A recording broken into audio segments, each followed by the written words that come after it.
So yun guys, bumili ako ng gripo. Bumili tayong bagong ng gripo kasi itong gripo natin guys, naputol siya kagabi. So sayang di ako nakapag-video. Nakita niyo siya ang reaction ko.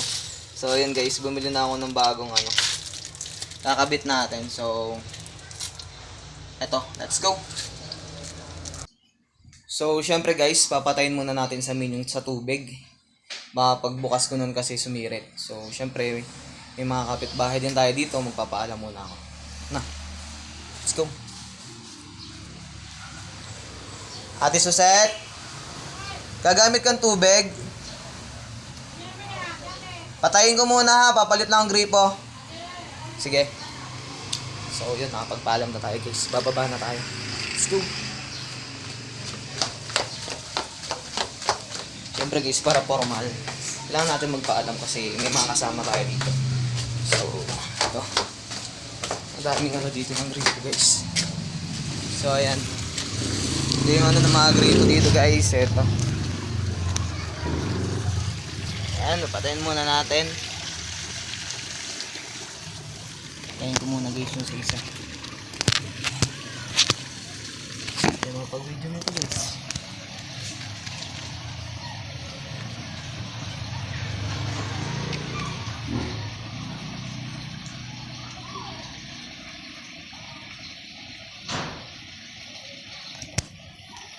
So yun guys, ito.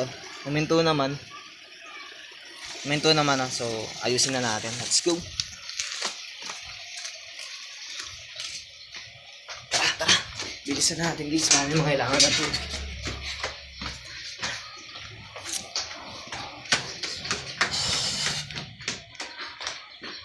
So baka mga kailangan kasi sila ng tubig guys. Kailangan magmadali tayo. So yan. Okay na. Buksan ko na to. Then lagyan ko na rin siya na, hindi ko lang ako natawag dito.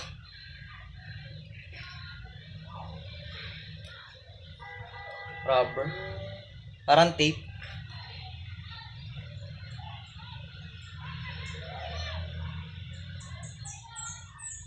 Paano ba ito gamitin guys?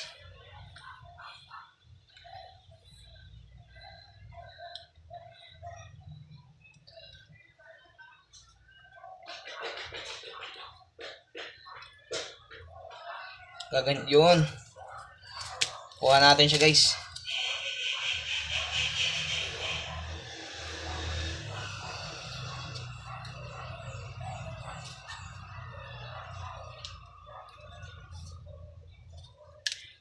Sinutol ko na. Tapos ito guys, buksan nyo.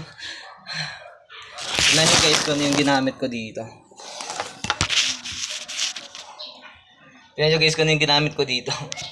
So kapalit na tayong gripo. Baka kailangan yung tubero guys. Init lang.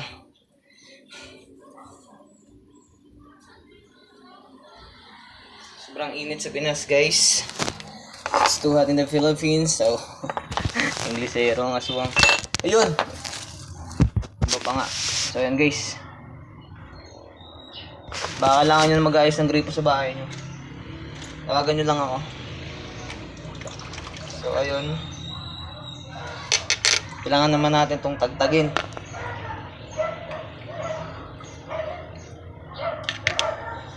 Gagamit na naman tayo ng tool. So yun guys, gagamitan ko siya na ito.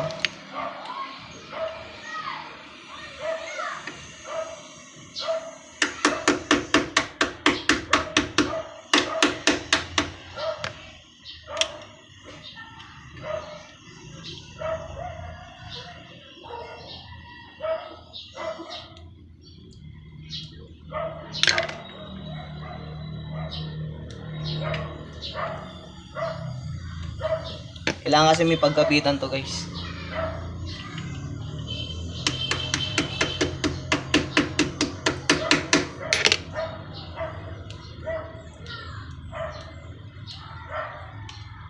Kasi bumayad ba tayo guys, tayo nang gagawa.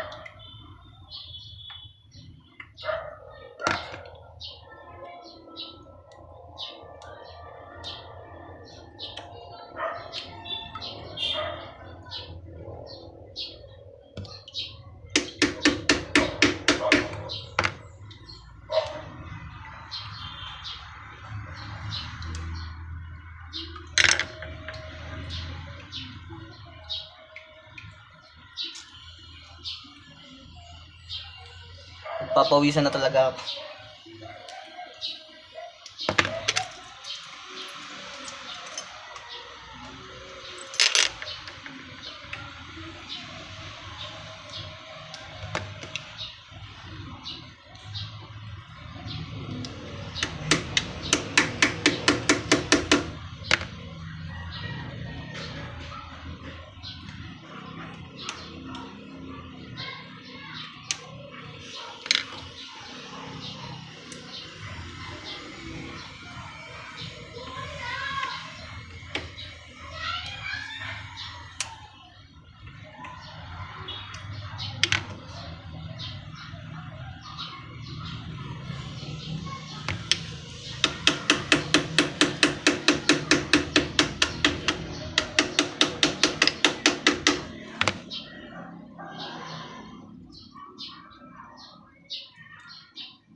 Kaysa bumayad